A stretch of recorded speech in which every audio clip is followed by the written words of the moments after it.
transportamos y con qué nivel de tensión distribuimos? A ver qué les parece. Hablen libremente, chicos, chicos y chicas. A ver, cuéntenme. Vamos a hacerlo interactivo ahí. Darío, el único soldado que está ahí con la cámara, pero no lo vamos a... No va a pagar el pato por eso. ¿Qué les parece? A ver. Generábamos en 550.000 voltios, o 500.000, y se podía transmitir en esos voltajes. Después también teníamos 132, 33.200 y 13.200. Bueno, algunas cosas de eso que comentaste están muy bien. Generamos normalmente con un generador en media tensión. Vos pensá que es una máquina, un generador sincrónico, en líneas generales por una cuestión de la potencia que puede ser esa máquina y por lo que cuesta aislar la misma bobina de ese generador. Normalmente generamos en 13,2. Puede haber también generación en baja, pero para grandes potencias, ¿qué habíamos visto? ¿Qué convenía? ¿Trabajar con tensiones más altas o más bajas? ¿Qué conviene, digamos, para transmitir grandes potencias? ¿Qué nivel de tensión? Tensiones altas, perfecto. Entonces, normalmente generamos en 13, podríamos generar en baja, pero son máquinas mucho más chicas. Ahí sí elevamos, como decía Darío, a muy alta tensión, que son 500 kilovolts, transportamos los grandes recorridos que tiene nuestro país, y después sí rebajamos en algunos puntos específicos, puede ser a 132, y de ahí a su vez, como suele pasar a nivel ciudad, ese anillo en 132 termina en distintas estaciones transformadoras, y de ahí salimos en 13,2 hasta las subestaciones, en general. Y lo propio, cuando tenemos alimentaciones de industria, trabajamos con media tensión de 33, por el mismo caso. Para grandes potencias, ustedes recuerdan, básicamente si uno habla de potencias aparentes, es un coeficiente que es raíz de 3, que tiene que ver con la composición ahí de las tensiones, va fase neutro versus línea, por la corriente. Básicamente eso, cuando yo subo la tensión, bajo la corriente para la misma potencia. ¿Está bien? Bien. ¿Qué más? ¿Qué vimos respecto a la instalación tradicional? ¿Desde dónde empiezo a diseñar? ¿Empiezo desde la fuente? ¿Empiezo desde la carga?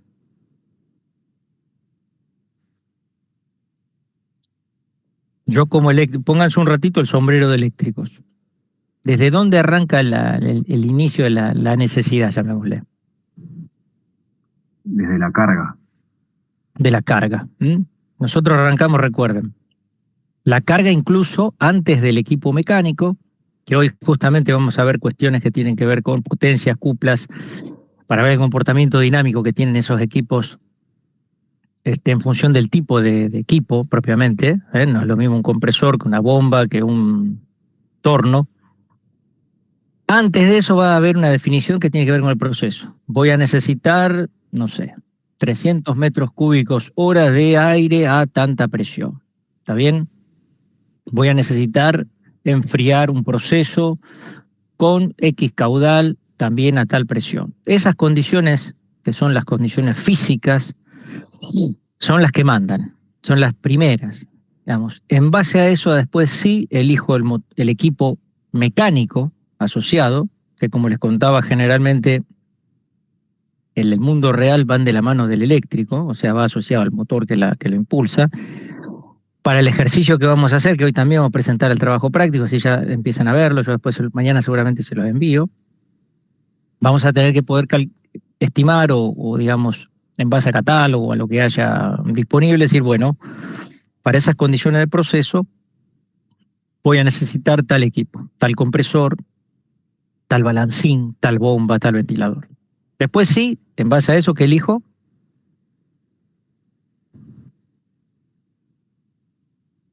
Tengo la máquina impulsada, ¿qué es lo que elijo después o elegiría después? Las protecciones, puede ser. Pero antes de, digamos, tengo hasta ahora solo la bomba solita, ¿qué es lo que inmediatamente tengo que elegir? Los conductores, ¿no serían? Pero todavía no, me falta, y lo nombré yo recién, pero tengo la bomba, tengo el compresor. ¿Qué tiene ahí? Motor. ¿Qué máquina lo impulsa? Un motor eléctrico. El motor eléctrico. En este caso, justamente, podría ser, está bien, la aclaración, podría ser un motor a combustión, podría ser una turbina de vapor, pero nosotros estamos mirando justamente motorización eléctrica. Y de ahí sí, como decía Mateo, de ahí a aguas arriba sí, tengo los conductores que lo van a alimentar, tengo, como también decía Bruno, un esquema, un arrancador con las protecciones, con un interruptor, un seccionador fusible, estuvimos viendo los otros días, un relevo térmico, todo lo que tenga que ver con la condición, llamémosle nominal, normal del motor. ¿Y qué más tengo que chequear que es clave en mi instalación, independientemente que yo la diseñe con el mejor de los escenarios? ¿Qué condición eléctrica voy a tener que chequear o calcular, mejor dicho? Cortocircuito. Cortocircuito, perfecto. ¿De qué depende el cortocircuito? ¿Qué De recuerdan? donde sea el cortocircuito y la impedancia que haya. Bien, ¿entre qué y qué sería la impedancia? A ver si se acuerdan. Entre la generación y donde se produce el cortocircuito. Perfecto. Yo lo que hago después, porque no voy a entrar en detalle para llegar hasta la generación del chocón, yo lo que le pido, en el caso puntualmente de esta zona, pero vale lo propio para otras áreas, le pido a la EPE es justamente qué dato, es decir, donde voy a conectar mi red eléctrica, digo, informame qué nivel de cortocircuito hay acá. Ese dato me lo pueden dar en potencia, decir, mira, la potencia de cortocircuito es de, por ejemplo, no sé, 500 MVA, o la corriente de cortocircuito es de, no sé, vamos a suponer que es en 33 kilovolts, de 20, sí, no sé, 50 kiloamperes, es alta. En base a eso, es un dato que no es inherente a mi instalación, sino que es algo que me viene de afuera. Ahí sí tengo que sumarle a todo el cálculo que yo hago de mi instalación, que va a tener que ver con corrientes nominales, para justamente ver qué conductores llevo, que va a tener que ver con caída de tensión. ¿Se acuerdan qué pasa cuando arranca un equipo en la instalación? Hay un pico de tensión. Claro, normalmente decimos que hay una caída de tensión. Por un aumento de la Está bien. ¿Cómo? Una caída de tensión por un aumento de la corriente de arranque. Claro, exactamente. Ahí, Valentino, nosotros lo discriminamos entre pico y caída. Está bien, digamos, entiendo, la idea está perfecta, pero puede haber sobretensiones en las instalaciones. Y ahí sí hablamos de picos de tensión, que son habitualmente eventos que puedan tener que ver con descargas atmosféricas. Hay tres grandes fuentes de sobretensiones en una red. Una descarga atmosférica, ¿se acuerdan que vimos? Cae un rayo, impacta en mi instalación, en algún punto, en la instalación o en la misma tierra, y tengo una elevación de esa tensión a valores muy, muy altos, ¿no? Porque son niveles de corriente muy altos los que se juegan en una descarga atmosférica. Otro evento que genera sobretensiones tiene que ver con las fallas. Cuando hay una falla, un cortocircuito, se puede estudiar con un poco más de detalle, pero por lo pronto créanme que hay un desbalance tal que donde había tensiones simples puede haber tensiones compuestas y hay sobretensiones que están asociadas a la falla. Y después lo que veíamos el otro día, cuando veíamos, ¿se acuerdan? Que estudiábamos un poco en detalle cómo era la curva de tensión en un arco cuando estoy abriendo los interruptores. ¿Se acuerdan que se daba una especie de transitorio y había ahí una fluctuación? Bueno, si ven ahí, eso estaba graficado en forma cualitativa, pero ese transitorio, esa oscilación que hay hasta que vuelve a la tensión normal, también genera exigencias o estrés por tensión en la instalación. Entonces son los tres grandes casos. Pero en este caso, poniendo a nuestro ejemplo, vamos a tener caída de tensión. Y lo tercero que voy a tener que calcular tiene que ver con los niveles de cortocircuito. ¿Por qué quiero saber el cortocircuito en cada punto? ¿Qué les parece? Para saber si las protecciones van a funcionar. O para Perfecto. elegir la Si las protecciones van a funcionar, para elegirlas, o sea, está bien, Valentino, es para elegirlas y por supuesto puede corroborar que esas protecciones van a funcionar. Para poder armar mi cartilla de protecciones, ustedes recuerdan, como charlamos varias veces, Yo tengo en el salón, en el aula, vamos a asumir por un ratito que estamos ahí, tenemos un interruptor con protección termomagnética asociado a los circuitos de iluminación, pero afuera habrán visto, después lo vamos a ir a ver, lo habrán visto de pasada, hay un tablero seccional de tapa azul que está en ese mismo pasillo y seguramente en algún otro punto hay algún tablero principal, que honestamente no sé dónde está. Y así voy escalando hacia arriba a distintos elementos que van haciendo la distribución un poco más compleja. Bueno, parte de nuestro diseño, recuerden cuál era. Yo cómo elijo una protección, qué tengo que asegurarme.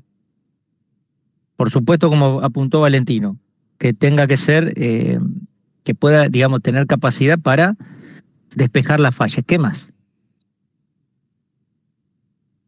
Que, o sea, no vaya a saltar antes de tiempo, por ejemplo, cuando está arrancando el motor, y que Bien, después también segundo punto. ¿Qué salte lo más? suficientemente rápido como para que te proteja los cables, que no se te vaya a romper la Bien, relación. y está muy bien. ¿Y qué otra cosa más? Yo necesito justamente, si tengo una falla en el motor, ¿qué interruptor necesito que actúe?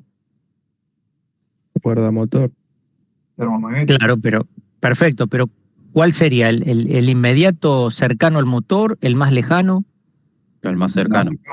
El más cercano. O sea, yo necesito justamente que sean selectivos. Es el otro concepto que manejamos en este mundo, que lo vamos a ver cuando tengan que armar la curva de protección, es justamente para jugar y entender, jugar en el sentido, ¿no? Digamos, poder bocetar ahí de cómo se ajusta una curva. Y justamente es eso, es la otra parte que tenemos que considerar. Bien. Dicho todo eso, tenemos como una especie de raconto así, tipo express. Algo que recién nombró Darío, que tiene que ver con, y ahora vamos a grabar, todas las consultas que quieran, chicos. Me frenan y me dicen. Dale. Escucho un poco cortado, Bruno, a ver. ¿Se escucha bien? Ahí mejor. Mejor bueno, ahí. Dijimos cómo elijo una protección. Nombramos 3 cosas. La última fue que sean selectivas. ¿Las otras cuáles eran? No, justamente que tenga capacidad para reconocer la falla que yo tengo, lo que hablábamos el otro día. Si yo te pongo un interruptor termomagnético que tiene una capacidad de apertura de 3.000 amperes y en ese nodo donde lo instalo tengo 10.000 amperes, lo habré elegido mal. Claro, o sea, tienen Y que después, actuar cuando sea necesario. Tienen que actuar cuando sea necesario, en el tiempo que corresponde, y poder despejar la falla con la capacidad de cortocircuito que tenga el dispositivo versus el punto donde yo lo tenga instalado. Puede ser que ese mismo interruptor que está en la escuela, escúchenme, en la facultad, no tenga problemas porque el nivel de corto es bajo, pero yo lo traigo acá a mi casa con una instalación que pareciera parecida, y aquí en este nodo en Funes tengo un nivel de cortocircuito mucho más alto y el elemento no opera, o mejor dicho, se rompe. Y lo otro que nombró, si querés sumar, Bruno, que nombró Darío, tiene que ver con, bueno, yo quiero que esa protección sea insensible a algunos transitorios que son normales de la red. Ejemplo, y ahí nos ponemos un poco ya a ver lo del encuentro de hoy, el arranque de un motor. El arranque de un motor es algo esperable, normal, y mi protección justamente yo no quiero que actúe. ¿Qué otra corriente puede haber? La inserción de un transformador. ¿Qué otra corriente puede haber? Hoy prácticamente en desuso, pero era muy común cuando uno energiza luminarias con lámparas de mercurio, las corrientes, la luminaria de la lámpara de mercurio tiene todo un proceso entre que se calienta, hay una emisión de fotones, se genera el arco, hay como una suerte de plasma ahí en la ampolla, etcétera, etcétera. Bueno, tiene toda una curva que arranca en un pico y después decae. Hoy eso prácticamente no lo vemos. ¿Por qué? ¿Qué es lo que están viendo ustedes en las instalaciones? ¿Qué están poniendo por todos lados? Todos LED. Todo LED.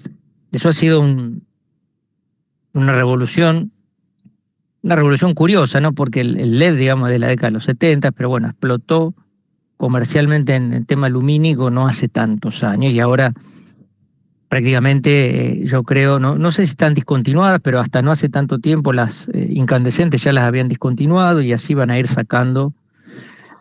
Yo ustedes quizás lo vieron también, pero yo vi justamente cómo empezó la lámpara, cambiando las lámparas más, llamémosle domiciliarias, y después cómo fue avanzando a las lámparas, digamos, de calles, a poder resolver lámparas para dentro de equipos o luminarias que llamamos aptas para la clasificada. Yo creo que tuvimos una escaramuza en alguna de las charlas respecto a que yo no puedo instalar cualquier cosa en cualquier lado cuando tengo riesgo de explosión porque tengo vapores de hidrocarburo, porque tengo vapores, no sé, hexano en una que usamos para extraer el aceite en alguna cerealera, porque tengo polvos que son explosivos, hay polvo de aluminio,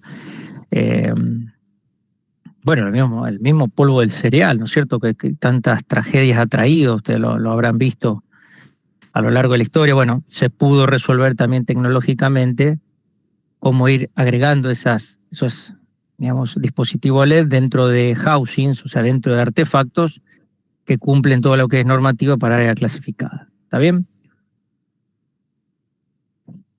Entonces decíamos este tema de el arranque de un motor y hoy un poco lo que iba a compartirles, esperen que quiero grabarlo, porque igual hay una concurrencia, la verdad que muy nutrida, pero quizá alguno de los chicos no esté, y incluso si a ustedes les interesa. Como decimos, yo creo que se los dije la primera vez, nosotros con Bruno no tomamos nada que no hayamos visto. Sí puede haber cosas que tengan que ver con pensar, sin duda, pero no vamos a ver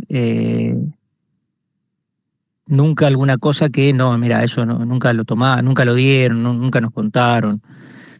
Cuénteme si ahí se está viendo, porque ustedes... Sí, se ve. Bien, espéreme un segundo nomás.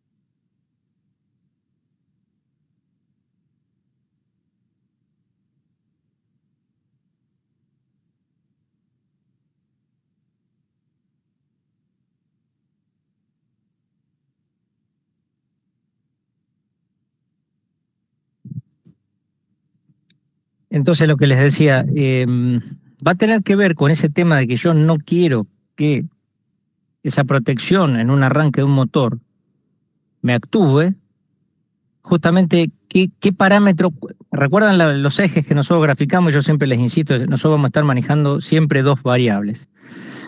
¿Cuáles son las dos variables en caso del arranque de un motor? Corriente y tiempo.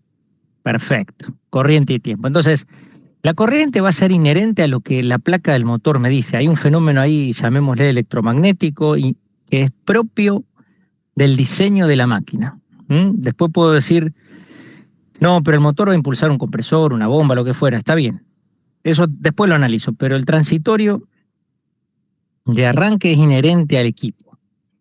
Lo que sí me va a impactar es todo lo que tengo después conectado, llamémosle acoplado mecánicamente, en el tiempo.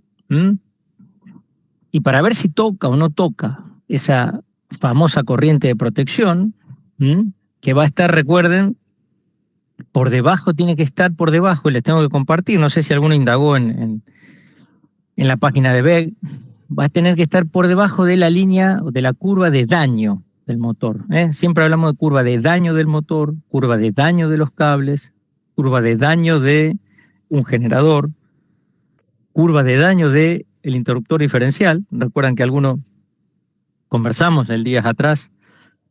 El interruptor diferencial protege estrictamente contra desbalance de corriente.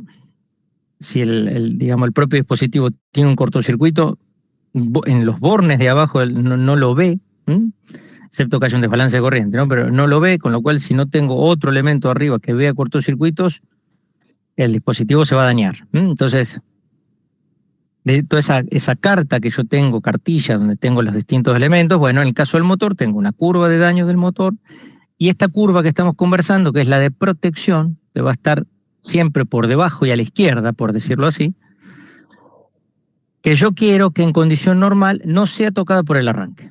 ¿Está bien? Entonces, ¿qué cosa vamos a estudiar ahora vamos a conversar un poco en este encuentro? Que justamente tiene que ver con el tiempo de arranque, el tiempo de arranque, y con el comportamiento que tienen las distintas cargas. Entonces, fíjense, justamente la resistencia, acá por ahí no es muy feliz la palabra, es la resistencia mecánica, ¿no? La cupla resistente o llamémosle sí, justamente, el freno que lo pone esa carga mecánica al motor cuando el motor arranca. Entonces, está estudiado, ya no hay, está todo, llamémosle inventado, 3 grandes grupos de tipo de curvas. Ustedes ven los ejes, también lo hemos visto en el caso del motor, cupla velocidad, estos son ejes, digamos, llamémosle, no vemos fenómenos temporales acá, ¿no es cierto? Estamos viendo fenómenos estacionarios. Si uno podría graficar, ahí Bruno, vos que estuviste haciendo modelados y todos los que recuerdan modelados, podríamos graficar en otros ejes qué pasa con la cupla versus el tiempo, qué pasó con la velocidad versus el tiempo. Acá estamos viendo una composición que es cupla-velocidad. Y tenemos 3 grandes bloques. Cupla constante y las otras 2 que son creciente y decreciente. Vemos brevemente a cuál dentro de qué familia está cada una de las cargas típicas. Por ejemplo, cupla constante.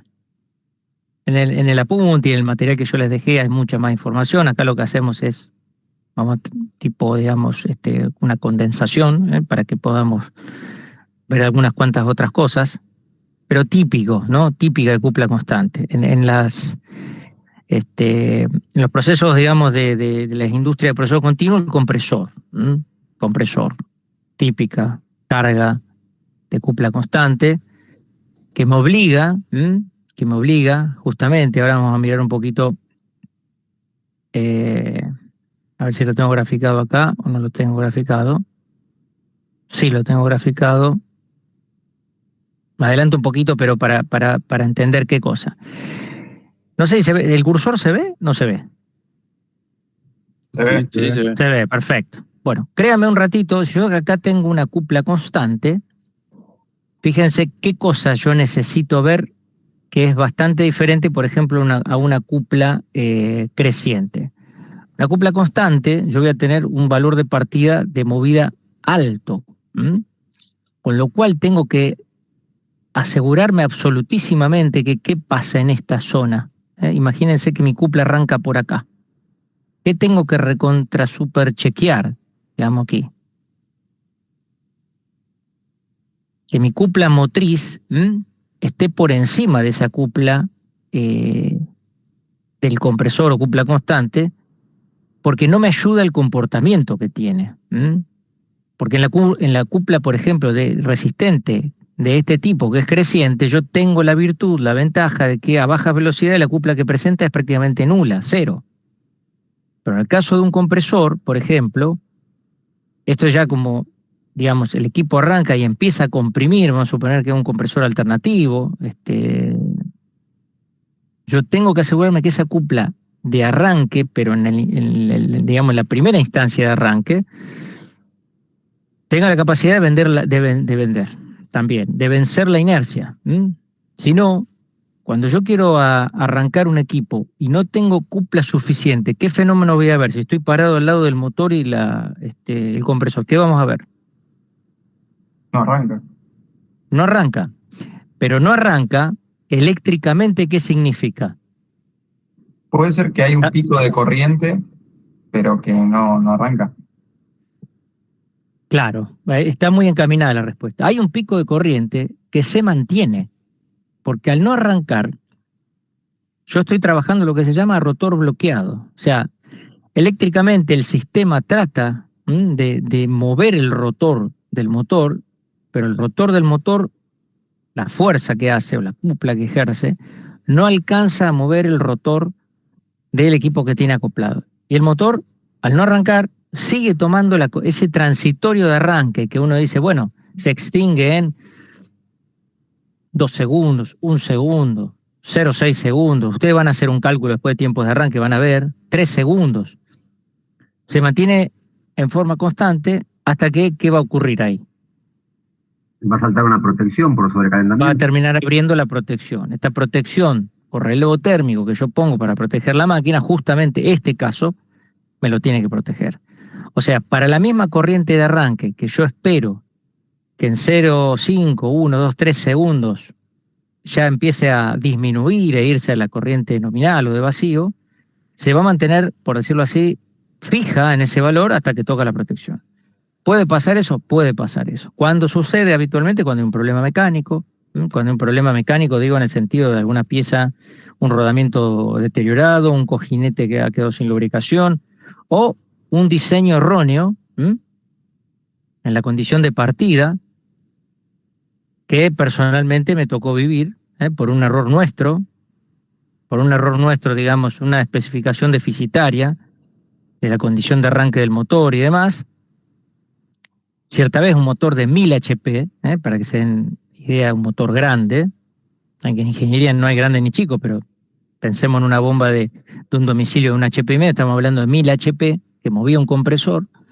Bueno, tenía una cupla, el motor no tenía una cupla de arranque, que sería este punto, propiamente este punto, o sea, cupla de arranque es netamente el punto de la cupla a velocidad cero. No tenía resuelto, bien diseñado, un motor que se había hecho a medida incluso, o sea, se había diseñado expresamente una serie de... Con lo cual, este fenómeno que les cuento lo vimos en vivo y en directo, pero aparte imagínense 1000 HP queriendo moverse que no se pueden mover. Todo, por supuesto, hace un zumbido, digamos, la transpiración llega al piso rápidamente, ¿no? Bueno, después se pudo subsanar con una maniobra operativa, ese compresor había que purgarlo, tenía una serie de detalles, no podía arrancar nunca, jamás comprimiendo gases, tenía que estar primero arrancar en vacío, se pudo resolver a través de un proceso, pero eso fue estrictamente un error de diseño. Nosotros se lo pasamos a un motorista, el motorista propuso una solución, no lo percibimos en su momento, bueno, terminó funcionando sí, pero les puedo asegurar que, no me olvido, no habrán pasado cerca de 20 años de esto. Bien. Ahora, sí, dale. También un ejemplo, un generador. No, en el generador es muy común, vos vas a ver en un generador, que lo habrán visto, normalmente vamos a pensar en un generador chico, ¿no? Que es más, no sé, un generador de 315 kVA. Cuando la carga es extremadamente grande, el motor, el generador lo que se siente es como que el motor diésel que lo impulsa se frena. Al frenarse baja la frecuencia, recuerdan que el generador va a tener que ver con, digamos, la velocidad de rotación de ese rotor, porque va a tener que ver con la velocidad de rotación del campo y digamos, la extensión inducida, con lo cual la frecuencia baja y normalmente el regulador de tensión también se ve perturbado, y lo que uno ve es, si yo le instalo, le conecto una carga eléctrica muy grande en el sentido comparado, ¿no?, con la del generador, el generador es como que vulgarmente se achancha, ¿no? Se frena. Uno lo ve, eso lo percibe, la máquina es como que tiende a ralentizarse, y en general también las protecciones propias del generador, que tienen que ver con su frecuencia, con su tensión y demás, lo sacan de servicio. Terminan abriendo el interruptor, digamos, de acoplamiento, lo termina abriendo. No sé si la pregunta iba por ahí o estabas pensando en... Sí, pero yo pregunto si también puede ser considerado como algo de cupla constante. La constante, a ver, vamos otro poquito. ¿Cómo sería? No, porque yo digo, a ver, pues supongamos... vos decís... Claro, ahí había grúas, compresores, si quería preguntar si un generador podría entrar dentro de esa categoría. Claro, esto está pensado para máquinas, digamos, que a su vez hacen un accionamiento mecánico, ¿no? O sea que voy a trabajar sobre un proceso, voy a trabajar sobre una máquina herramienta, sobre un torno. Al generador, a su vez, si yo pienso en un generador en vacío, no veo nada. Sí, en forma indirecta con esto que charlábamos, ¿no? Si yo a su vez le pongo una carga a ese generador, si con un motor eléctrico muevo el generador y después la carga que tiene ese generador tiene este comportamiento, ¿no? Que puede variar. Si está por debajo, digamos, si la carga es paulatina y está por debajo de la nominal, el sistema va a responder normalmente más parecido a una curva creciente, ¿no? Más que constante.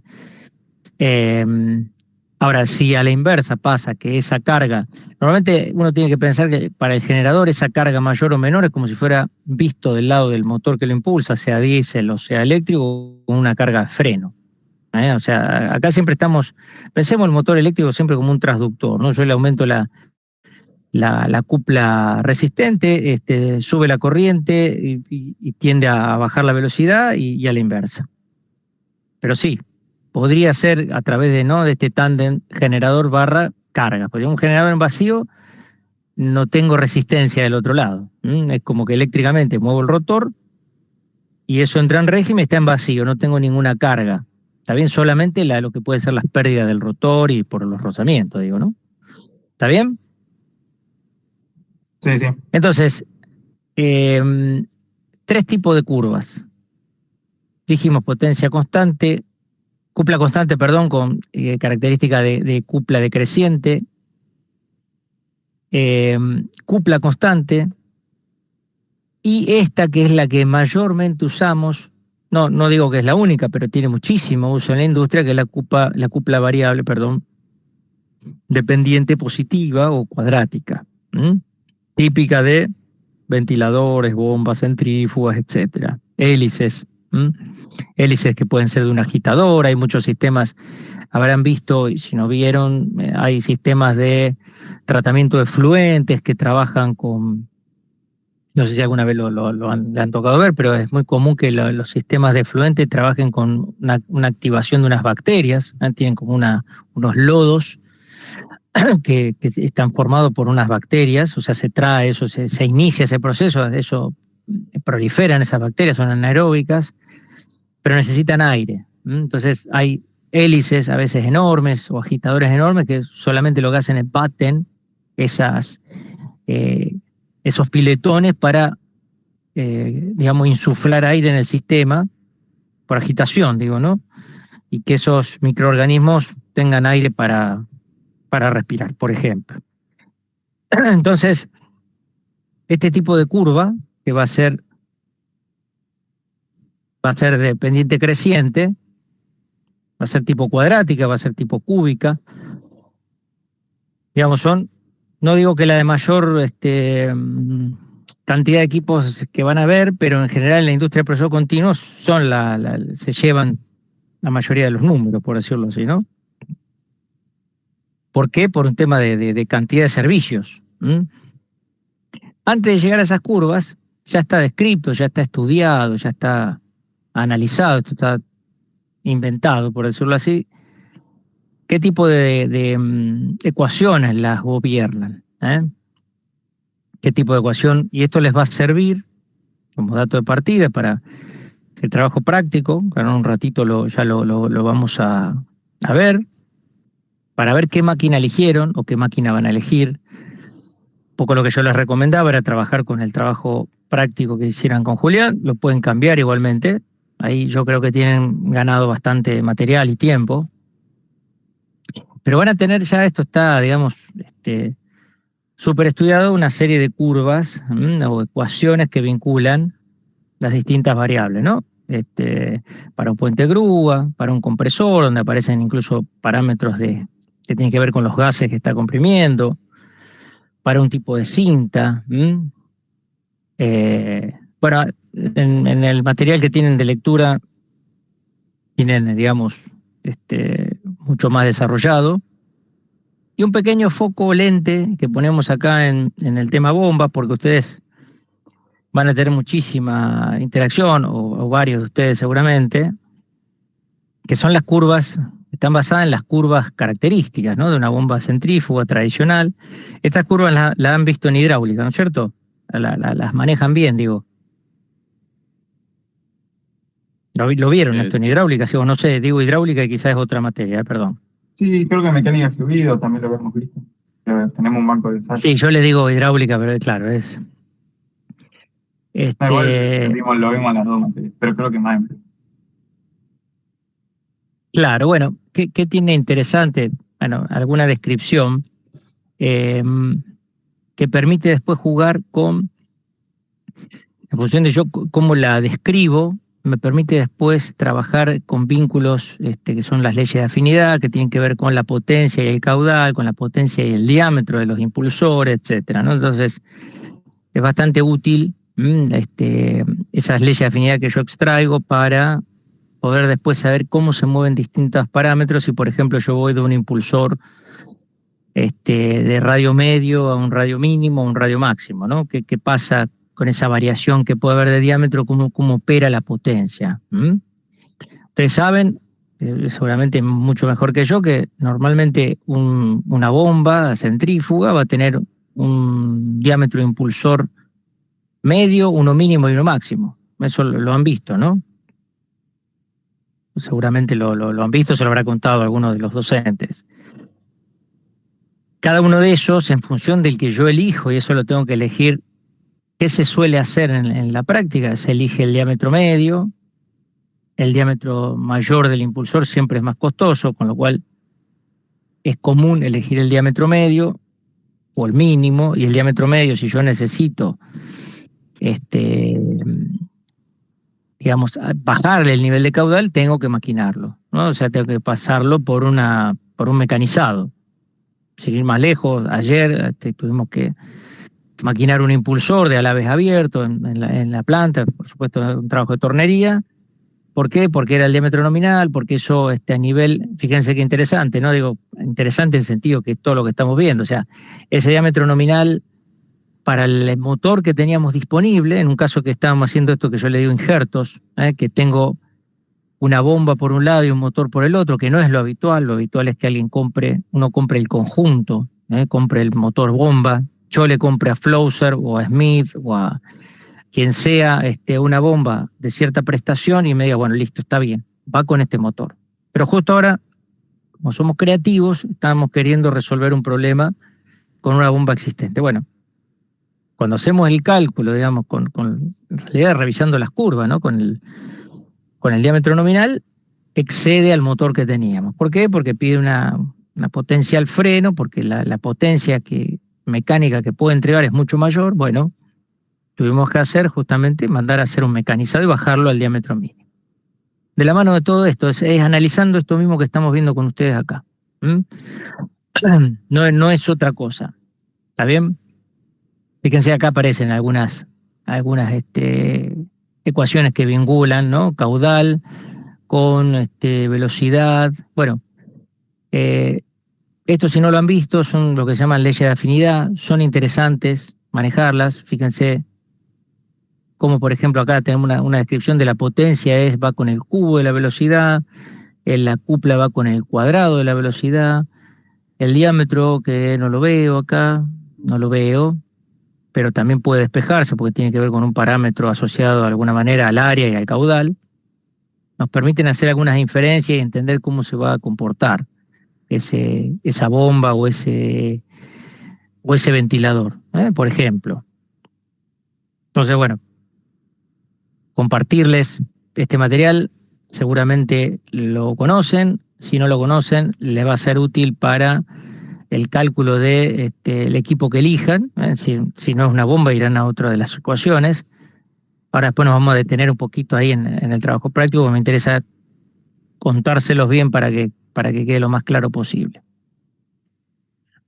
Otro ejemplo, torno, interesante, ustedes son cosas que en los trabajos suelen presentar, porque acá un poco el desafío del trabajo, y spoileo un poco lo que viene, es que también ustedes se metan de lleno con la cuestión mecánica, que es lo que a ustedes les gusta, ¿no? O sea, es decir, tengo que maquinar o quiero maquinar piezas de tales dimensiones. Bueno, ¿cómo elijo el torno? O sea, yo puedo pensar que voy a tener un torno pequeño para maquinar, no sé, radios de piezas o volúmenes de, no sé, 100 milímetros de largo por 50 de diámetro, bueno, y de, no sé, qué tipo de materiales pueda llegar a elegir.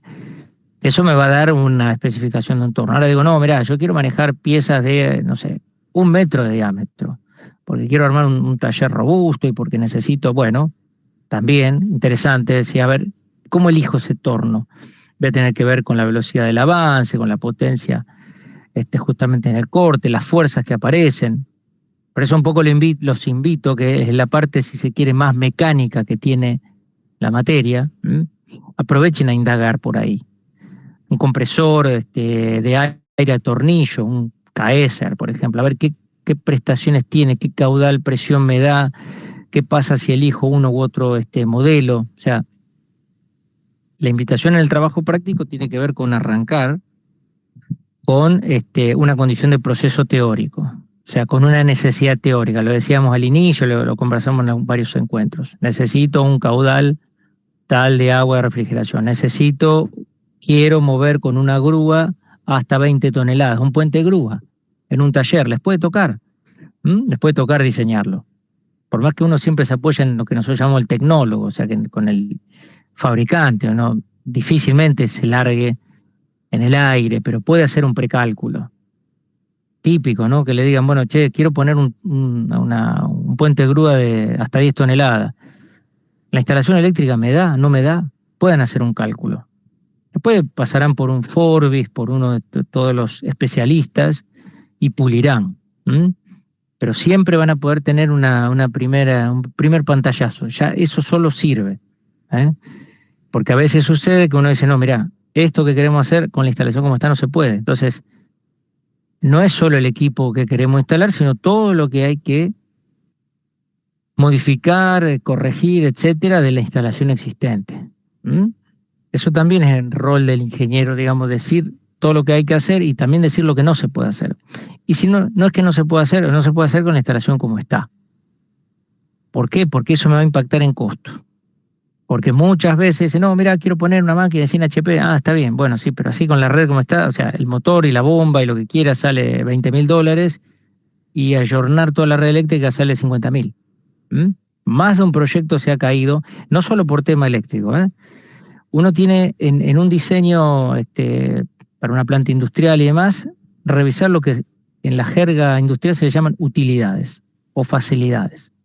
¿Qué entra ahí? Entra la energía eléctrica, primordialmente, entra el vapor, entra el aire comprimido, entra el agua.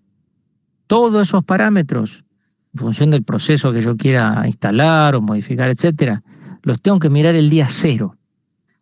No se puede, digamos, esto es una recomendación, ustedes lo van a ir viendo con los años, si es que les toca, por ahí van por otro lado.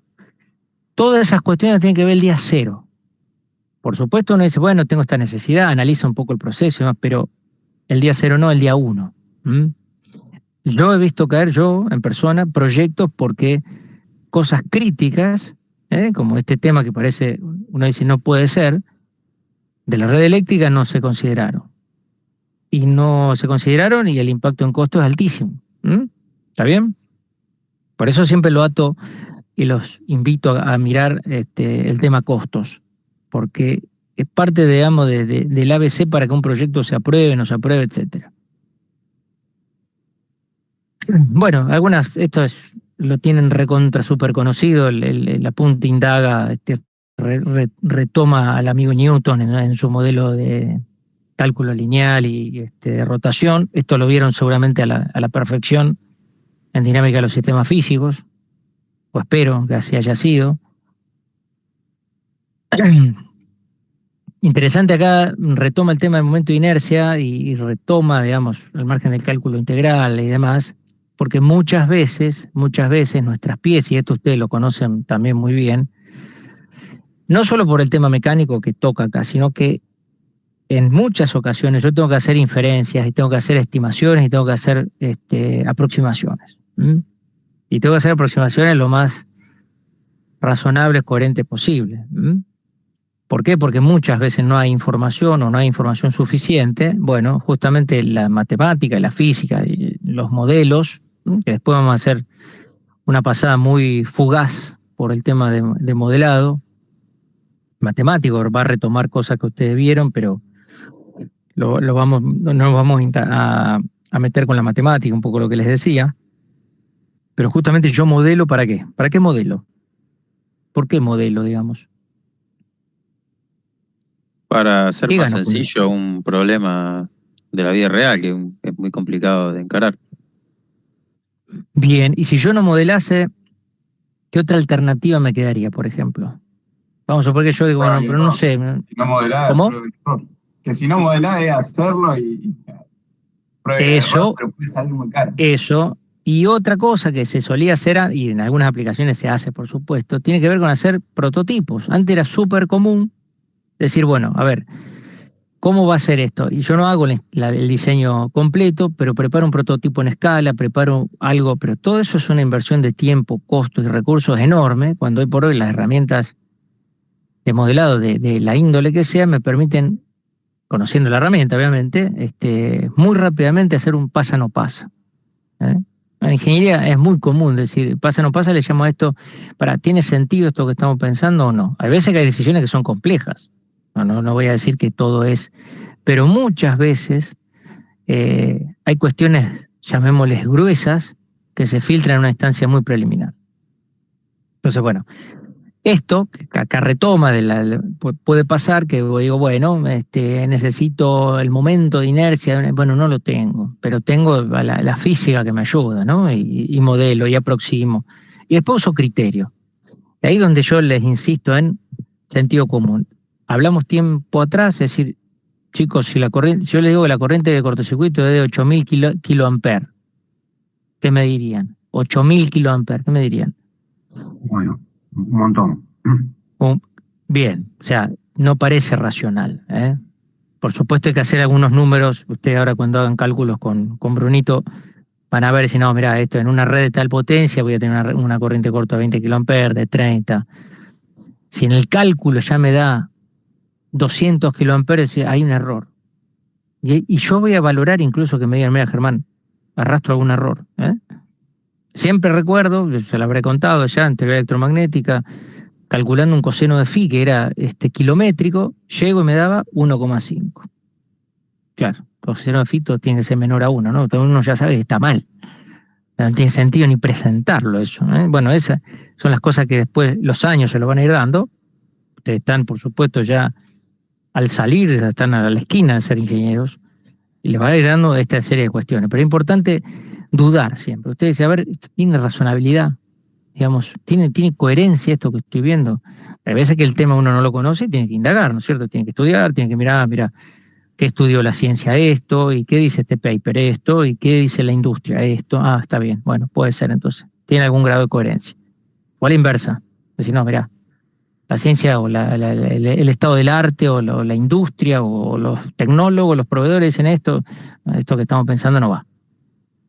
No va y hay que bajarlo a la tierra. Justamente eso es una de las cosas que nos ocupa como profesionales, ¿eh? Otro ejemplo, que esto van a aplicarlo, les va a tocar revisar ahora, y ahora ya nos vamos a meter con el tema del trabajo práctico, que es, que ya lo vieron en física, esto es como un repaso, qué pasa cuando tengo una inercia, lo vieron en física y lo vieron en dinámica de los sistemas físicos. Esto seguramente vieron algún ejercicio de esto. No sé, Bruno, vos que estuviste trabajando con ese... Sí, esa está todo bien. ascripción. Vos me contabas, corregime si yo interpreté bien, que la materia tenía como un sesgo un poco fuerte para temas eléctricos más que mecánicos, ¿no? O por ahí interpreté Claro. mal. Sí, por el hecho de cómo fue creada, primero en electrónica y después pasó a mecánica, en el plan nuevo. Claro, pero bueno, Esa cosa. está muy bien lo que te tocó hacer a vos y digamos, parte de la materia también tiene que acercarse, que es el esfuerzo que hacemos nosotros también para acercar todo este tema eléctrico. Siempre la idea es tratar de verlo hermanado con temas mecánicos. ¿M? Por eso vamos y venimos tratando de llevarlo al mundo real, justamente porque está más cercano a lo que ustedes hacen y van a hacer. ¿M? ¿Bien? ¿Y qué más tenemos por acá? Me parece que no hay mucho más. Sí, tenemos acá el cálculo de tiempo. Bueno, justamente el cierre del tema más importante. Entonces, decíamos, tiempo de arranque, ¿no? Justamente ese tiempo es clave, primero para ver si tengo cupla acelerante suficiente. Yo empecé la charla dando un caso extremo, que es decir, no tengo cupla suficiente de arranque para mover la máquina que quiero impulsar. Por ende, el rotor queda bloqueado. Por ende, la corriente de arranque se mantiene constante. Por ende, si tengo una protección, va a actuar. Si no tengo protección, se va a quemar el motor. Ni más ni menos que eso. Vamos a suponer ahora un paso 2. Es decir, tengo cupla acelerante, pero no es suficiente. ¿Qué verían ustedes en la dinámica? Yo les digo, miren, este conjunto motor-bomba lo saca de reposo, pero no es suficiente la cupla acelerante. ¿Qué verían? Físicamente, como si ustedes se paran adelante de un conjunto, ¿qué les parece que verían?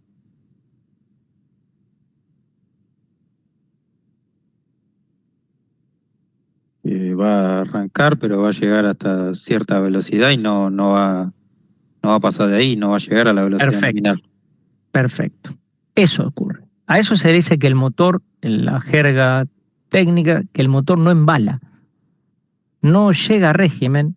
La corriente, por supuesto, como no llega a ser la corriente de arranque, pero tampoco es la nominal, porque está ahí intentando mover algo que no puede mover. Imagínense, yo tengo, no sé, un motor de un HP y quiero mover un ventilador, no sé, las aspas de un ventilador de 2 metros. Y no lo va a poder mover, lo va a mover muy lento y normalmente la protección va a terminar actuando. Yo lo que tengo que poder diseñar y asegurar es que la cupla acelerante en todo el proceso hasta que llega a la velocidad de régimen es superior a la cupla resistente. Fin. Eso es lo que tengo que asegurar. Nos ha pasado de poner, por ejemplo, motores que en pruebas que se hacen de banco y demás, sin cálculo, obviamente, que se ve esto que yo digo de lo que explicaba acá el compañero, pasa estrictamente eso. No llega a su velocidad de régimen. Yo necesito elegir un motor que pueda impulsar la carga, llegar a velocidad de régimen, y para eso, acá tengo que asegurar que la cupla acelerante, que es la diferencia, ni más ni menos, entre la cupla motriz y la cupla resistente, sea positiva. Ahora, acá a la derecha, de alguna manera, hace todo un cálculo integral, etcétera, ¿no? Porque, bueno, usa las derivadas y usa el concepto que saben bien de matemático, físico, pero yo no quiero, o no podemos, justamente por una cuestión de que el enfoque no es matemático, queremos buscar un método más práctico. Entonces, ¿cuál es el método más práctico? El uso de lo que nosotros llamamos cuplas medias, que no deja de ser un cálculo gráfico. Esto lo van a poder graficar, lo van a poder dibujar en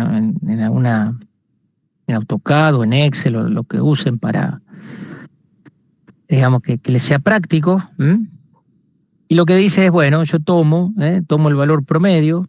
Usamos muchísimo el valor promedio, así como, digamos, seguramente ustedes a lo largo de estos años han visto valor de máximo, mínimo, mediana, etcétera, etcétera, todas las desviaciones que se les ocurra, estándar. Después terminamos usando el promedio infinidad de veces, como criterio práctico. Entonces, bueno, calculo. Acá básicamente es la media de esta gráfica, y calculo esa cupla media. Y como la cupla media la tengo, por una cuestión de cálculo, digamos, propiamente gráfico, tengo el momento de inercia, o lo calculo, lo voy a tener que calcular, voy a tener el rotor del motor, el rotor digamos, de la máquina impulsada, el momento de inercia, un poco lo que veíamos acá, ¿no? De un reductor si hubiese, etcétera, etcétera, de una masa o una pieza que yo estoy moviendo, ese J equivalente lo voy a poder calcular. ¿Está bien? Y con eso voy a poder calcular el tiempo. Y ese tiempo, después, que ahí voy a tener que ver, si yo les digo, mira, en un arranque directo el motor demora 60 segundos en arrancar, ¿qué les parece? Es medio excesivo. Vale. Es alto. Depende, está bien. Eso de la inercia que se tenga también, a ver, porque sí, correcto. Por ejemplo, en las cerealeras había una parte del proceso, lo que era de cuando le sacaban el hexano para hacer la harina de soja, que era un motor enorme con una inercia enorme, que bueno, puede ser, pero... Por supuesto, está muy bien la aclaración. Hay casos excepcionales, lo esperable es que un motor de una bomba, de un ventilador estándar, incluso un compresor, tenga periodos de arranque de algunos segundos, menos de un segundo, incluso algunos segundos. Eso también, criterio, hacen la cuenta, no, acá hay algo raro, a mirar, a revisar. ¿Está bien? Y vamos, antes de cerrar, vamos a mirar un poco en detalle el trabajo práctico. Me interesa que lo... Todavía no les pasamos, vamos a poner una planillita para que hagan el tema de los grupos. Yo quiero corroborar estrictamente cuántos son. Yo tengo computado 21, pero quiero revisar. Lo que habíamos dicho, lo íbamos a hacer con... ¿No están viendo ahí, no? No apagué yo. No. Perdón. Estoy haciendo lío yo, disculpen.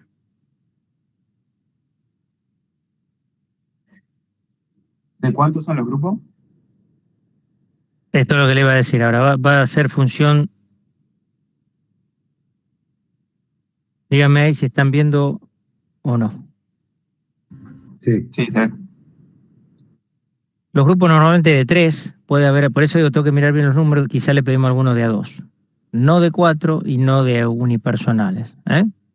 Vamos a hacer un intento de que lo elijan ustedes, pero bueno, les encargo que tienen que esa condición, ¿no? Después yo cuando lo publique vamos a poner un Excel ahí en algún drive para que ya se anote y definimos números, etcétera. ¿En qué se basa el trabajo? Bueno, el trabajo, esto después se lo vamos a mandar, pero vamos a repasar algunas cuestiones, ¿no? Va a partir del que vieran con Julián y con Bruno. Elijan, por supuesto, si el grupo no son los mismos originales, elijan el que les parezca que sea más interesante. Ahí aprovechen, al margen de alguna complejidad mayor o menor, de elegir alguna carga mecánica que les interese indagar. Eso siempre se los digo. Los invito justamente porque es un buen momento para mirar algunas cosas. Ha pasado varias veces, y, che, mirá, Germán, estuvimos mirando, no aparece esto, vamos a hacer un modelito, te propongo, no tengo los datos de la inercia, estimamos esto, o sea, sirve para justamente, ¿no? Este acercamiento a la realidad, decir, che, esto no está, esto sí está, cuánto error introduzco, no introduzco, etcétera. Lo que hace un poco esto para no que sea una copia, digamos, taxativa del anterior, pide algunas cuestiones, cambiar potencia de transformación, extender algunos largos de cable, para mover un poco los parámetros, ¿no? Elegir acá siempre si está pensado en un nodo de la zona, y a través de Bruno incluso siempre tratamos de poder conseguir el dato real de EP, como para que vean incluso cómo varía en un caso u otro. Y después, lo que les decía es arrancar con el proceso de origen, ¿no? Tratar de decir, bueno, a ver, yo quiero elegir un puente de grúa, y está bien, yo quiero en ese taller voy a mover carga hasta 10 toneladas. ¿Por qué? Porque quiero mover tales piezas y demás. Bueno, ahí arrancamos. O digo, quiero poner un torno que maquine piezas de tal tamaño. O una condición inventada, si es que tienen datos de alguna bomba hidráulica pulsaba agua o algún otro tipo de fluidos, y arrancar por ahí. Tengo presión, tengo caudal necesarios por el proceso. Voy a elegir una bomba y poder meterse ahí, ¿no? En ese mundo ahí del equipamiento. Y después ya lo que charlamos hoy y todos estos encuentros. Va el motor, va toda la instalación hacia arriba. Vamos a hacer un arranque directo, no justamente porque es para chequear todo lo que venimos hablando, ¿no? Corrientes nominales, corrientes de arranque, caídas de tensión nominales, caída de tensión al arranque y niveles de cortocircuito en los distintos puntos que vamos a calcular para después poder elegir bien el dispositivo que yo quiero utilizar para proteger. Algunos cálculos, fíjense acá aparece el tiempo de arranque el conjunto máquina-motor, que es lo que recién terminamos de charlar, corrientes de corto en distintos puntos, aguas abajo del transformador, en la barra eventualmente del tablero de distribución y en bornes del motor. ¿Qué va a cambiar? ¿Qué va a cambiar entre cada uno de esos puntos? ¿Qué queda intercalado?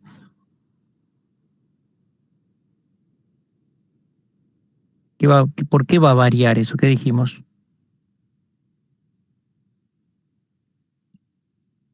¿Cómo era la pregunta? ¿Por qué en bornes? ¿Cómo? Digo, ¿por qué en bornes del motor va a ser un valor? ¿Por qué en la barra del CCM va a ser otro valor? ¿Y por qué en bornes del transformador va a ser otro valor? La FEM, por la caída de tensión. La caída de tensión, sí, pero ¿qué intercalo entre, digamos, si yo veo, recuerden el modelo de cortocircuito, lo vimos y lo van a tratar mejor con... Las ¿Qué impedancias del cable. intercalo? Distintas impedancias. Tengo la impedancia del cable por un lado, la impedancia del tramo que puede ser de la distribución desde el CCM o del tablero principal hasta el CCM, que puede estar a 20, 30, 100 metros. La impedancia que tengo propiamente entre ese tablero y los bornes del transformador, la impedancia del propio transformador, si quiero ver el nivel de corto aguas arriba, etcétera. ¿Está bien? Entonces, todos esos elementos van a cambiar. Voy a tener que calcular la caída de tensión. Esto está normalizado, está X%, 5% normalmente en arranque de motores, perdón, 15% en arranque, 5% en régimen. Eso lo tengo que poder evaluar. ¿Por qué es importante que la norma me defina un límite en tensión para el arranque del motor? ¿Cómo se mueve la cupla con la tensión? A ver si se acuerdan. Si no se acuerdan, pensamos juntos. Vamos de vuelta. La cupla ¿No era con es el cuadrado? Sí, con el cuadrado de la tensión. Entonces, si yo varío, justamente la tensión cae porque arranca el motor y esa tensión se reduce lo suficiente para que me impacte tanto en la cupla que ¿qué puede llegar a pasar? Lo estuvimos charlando recién. Si cae demasiado la tensión en no la vas a cupla. poder vencer la cupla resistente y no va a arrancar. Exactamente. Si la tensión cae lo suficiente para que la cupla a su vez tenga una merma importante, puedo llegar a tener el problema que no tenga cupla acelerante. Por eso es tan importante el cálculo de caída de tensión. ¿No? Por supuesto, en una de las charlas que tuvimos dijimos, bueno, sí, porque perturbo todo el resto de la instalación. Está bien, yo no quiero eso. Pero también puede pasar que caiga tanto la tensión que la máquina no acelere. Por eso el fabricante normalmente dice que el motor entre el 80 y el 100% de la tensión nominal asegura que arranca. Y la norma que calcula caída de tensión dice, bueno, yo lo hago caer hasta que en borne el motor tenga un 85%. Entonces queda cubierto, ¿no? O sea, el diseñador de la instalación dice, yo admito hasta una caída del 15%. O sea que yo le podría aplicar al motor hasta el 85% de la tensión. Y el motorista dice, bueno, mi motor yo lo diseño para que si la tensión cae incluso hasta el 80%, el motor arranque. ¿Se entiende? ¿Sí? ¿Siguen ahí? Sí, sí. Sí. Bien. Por eso es la importancia del cálculo. Bueno, después algunas especificaciones. Esto seguramente tengan información preexistente, usen catálogos, referencien los catálogos, traten de hacer un informe compacto. Un informe, como les decía el otro día, en el informe tienen que poner todo lo que ustedes crean necesario poder, digamos, querer transmitir. Todo lo que no está ahí, no lo vemos. No sabemos qué quisieron sumar o no. Esto es importante por dos motivos. Una, justamente para que usen la bibliografía y que puedan buscar en catálogo y demás y no se recuesten estrictamente en cosas que pueda haber en internet, que no digo que no, algunas buenas, pero hay un montón también de información espuria. Entonces, poco en poder tener referencia en documentos que están, digamos, validados o propuestos por la cátedra. ¿Qué vamos a tener que como entregable, llamémosle a nivel documento extra, ¿no? Acá hay cálculos, o sea, esto tiene como tres grandes bloques. Una etapa de cálculo, una etapa de especificación donde yo elijo, selecciono, Y una etapa que tiene que ver de dos esquemas. Uno es el unifilar. Estos van a tener seguramente parte de la base de lo que hicieron, con algunas modificaciones, o sea, no tienen que salir de la hoja en blanco. Memoria de cálculo que pueda avalar todo lo que dijimos acá, parte de la información, todos estos cálculos que dijimos, lo vamos a presentar seguramente en algún tipo de planilla o Excel o lo que fuera. Hojas de datos, estos son documentos típicos de ingeniería, ¿no? Cuando uno habla de memoria de cálculo hay de todo tipo en todas las disciplinas, pero es un documento típico de ingeniería.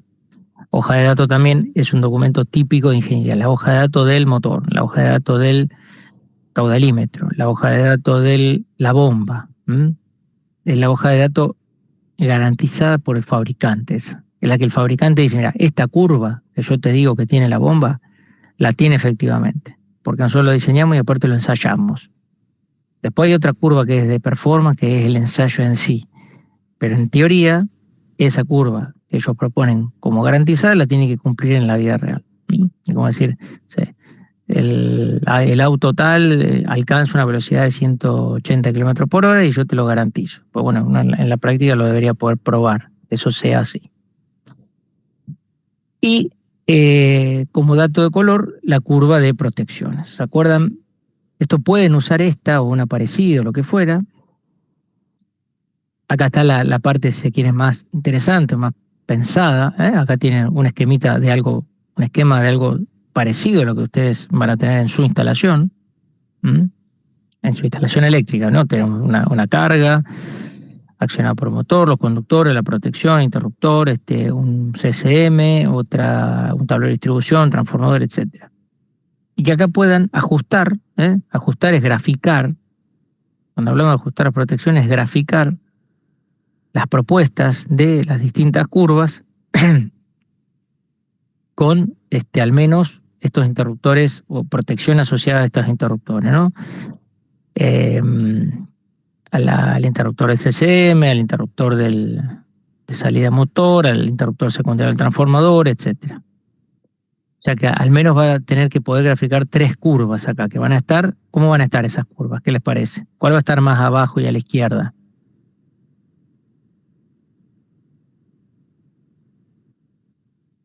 ¿Cuál les parece que va a ser la curva que va a estar más abajo y a la izquierda? Pero asociada a qué dispositivo.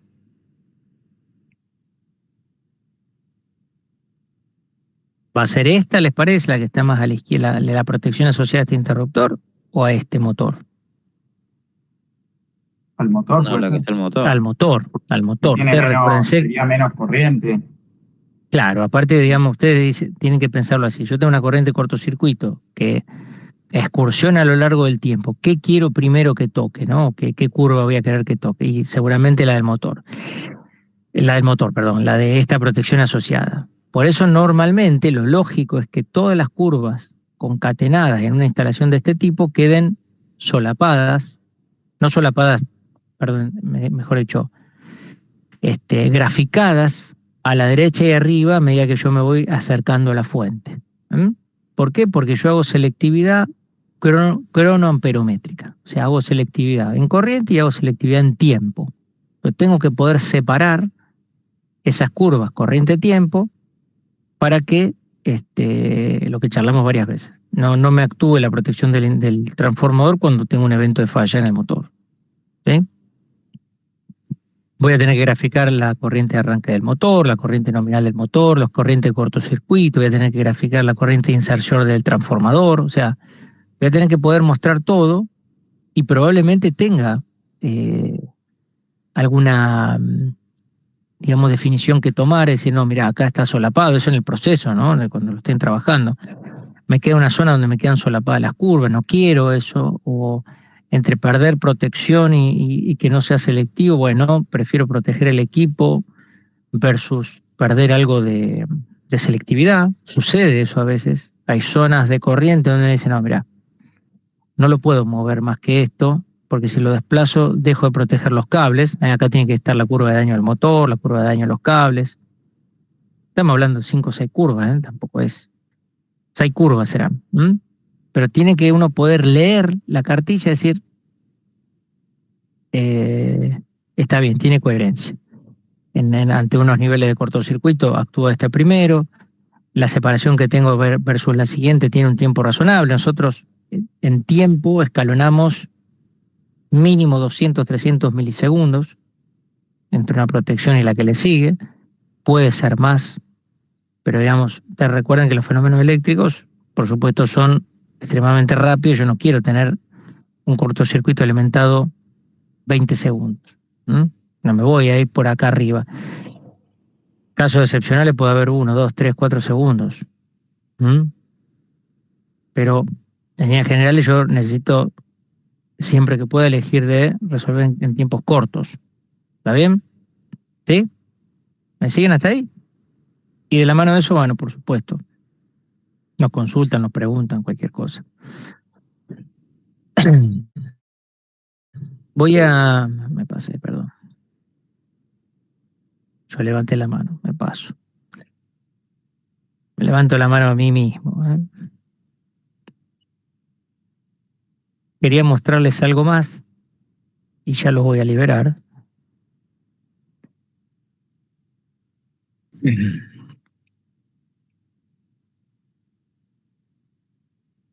¿Alguno fue a la marcha ayer? ¿Alguna actividad de ese tipo? No.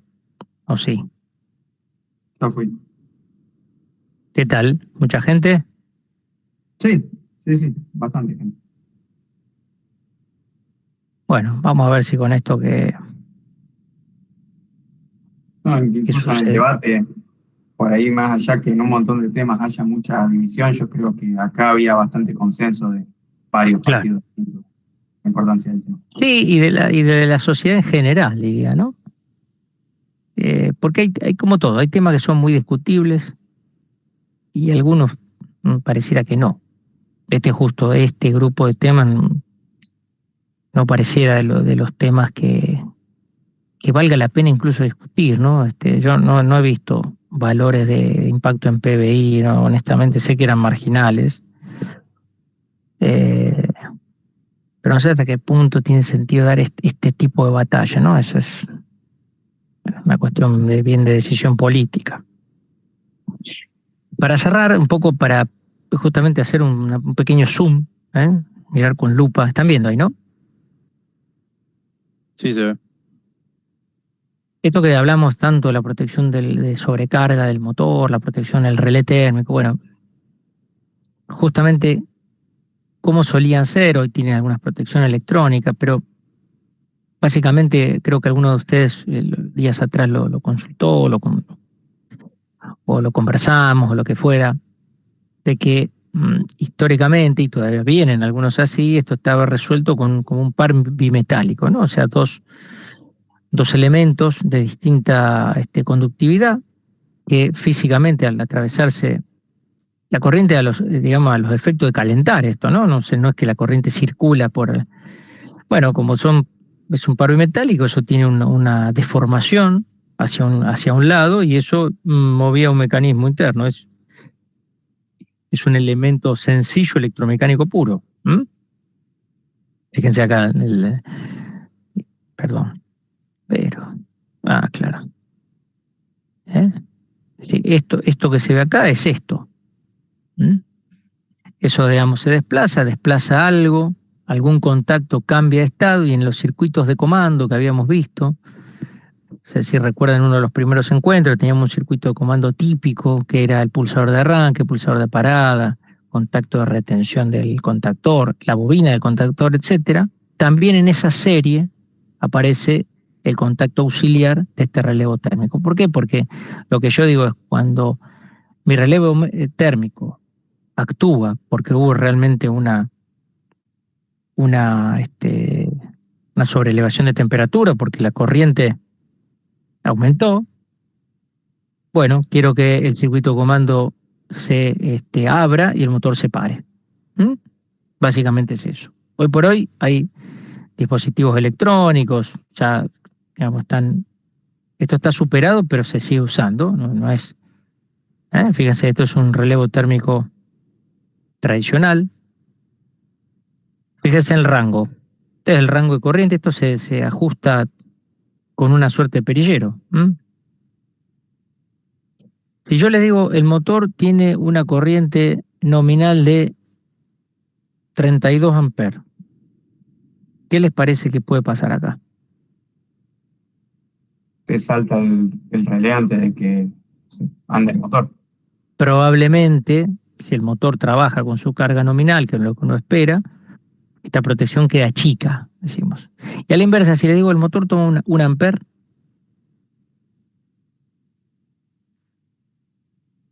el motor que Y está instalo por debajo consume de un la amper. sensibilidad del guardamotor, así que quedaría grande. Claro, o sea que quedaría desprotegido. En un caso, fíjense por qué es tan importante, que no es nada extraordinario elegirlo bien, pero les podría contar muchos casos. Necesariamente hay que chequear la banda de rango, el rango de trabajo. Esto tiene el ingreso, esto suele estar pegado estrictamente conectado al contactor. Entra, digamos, fase por acá, sale por acá. Acá no está dibujado, porque porque es ya conexión de cable, ¿no? Pero fase R, fase S, fase T. Y después tiene un pulsador de test para ver que el cambio de estado del contacto ocurra. Ese contacto que yo les contaba, que me llevo a mi circuito de comando para pararlo, lo saco de acá. Acá tengo, acá dentro entre 95 y 96, tengo un contactito. Normalmente es un normal cerrado. Después vamos a ver algunos circuitos de comando. Yo grafiqué algunos, pero les voy a compartir planos para que vean. Y una vez que eso actúa, ese contacto cambia de estado, cambia de estar cerrado a abierto, y el circuito de comando que energiza la bobina del contactor se abre. Y por ende, pero el contactor se para. Mejor dicho, el contactor se abre y el motor se para. Y por último, hay una serie de curvas de clase que se le llaman, de los relevos térmicos, que tienen que ver con los tiempos que alguien preguntó. Interesante lo que comentó ahí sobre la inercia, ¿no? Contaba el caso ahí del Lexano, ¿no? Alguno de ustedes. En función de esa corriente de arranque, por eso es tan importante calcularla, yo en un elemento de este tipo, que no puedo ajustarlo electrónicamente como los nuevos equipos, tengo que elegir de qué clase me conviene instalar. Fíjense cómo varían los rangos de tiempo de actuación. Es como que yo, esta curva, este tipo de curva, si es clase 10, clase 20, clase 30, lo que sea, la curva se me va moviendo, se me va yendo hacia arriba. ¿Por qué? Porque mis fenómenos transitorios son muy largos. Entonces, eventualmente, si yo elijo una clase 10 para un arranque muy largo, un arranque con una inercia, justamente un arranque largo asociado a una inercia muy grande, lo que fuera, probablemente la protección actúe.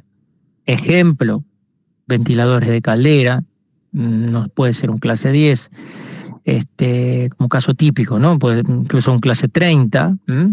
Esas curvas me permiten correrme para asegurarme que no tenga un disparo intempestivo, que es una de las cosas, Bruno, que recogíamos al inicio, de las cosas que yo no quiero que me pasen. ¿Está bien? Fíjense, acá el mejor ejemplo de lo que yo necesito chequear después en la curva. Tengo una corriente de arranque. Acá recuerden, esto es corriente cupla, pero temporalmente, acá sí tengo. Acá está graficado también estacionario, ¿no es cierto? Esto, si uno lo mirase en el tiempo, tendría una oscilación. Cuando uno grafica corriente versus tiempo, hay todo un transitorio porque es una senoide esto, ¿no? Pero a los efectos estacionarios, si uno lo hace en valores eficaces punto a punto, tiene un comportamiento de este tipo. Y yo lo que necesito asegurarme es esto acá. Que en esta zona tenga, digamos, un margen suficiente para que el disparo no sea intempestivo y no me actúe la protección en forma indeseada. Bien, ¿se entendió? En líneas generales, ¿cómo lo vieron? Sí, sí. Después hay que ponerse a verlo uno, pero sí. Bueno, los invito a eso, a meterle con eso. Yo les voy a compartir seguramente mañana el trabajo práctico. Vamos a publicar ahí en algún drive la planilla con los nombres y más, y ya se ponen un número seguramente, puede ser 1, será el grupo 1, G1, G2, G3, lo que fuera. Y ya se lo vamos a enviar para que empiecen a moverlo. Esto, la fecha, después les voy a pasar bien la fecha de entrega. Generalmente damos 5 semanas. Hay tiempo. pero bueno, hay que trabajarlo. Y nos preguntan, ¿está bien? ¿Estamos de acuerdo? Listo, profe. Bueno, seguimos en contacto, Bueno, hasta luego. nos escribimos. Chao. Chao, profe, gracias. Pasen bien. Chao. Chao, profe. Muchas gracias, saludos.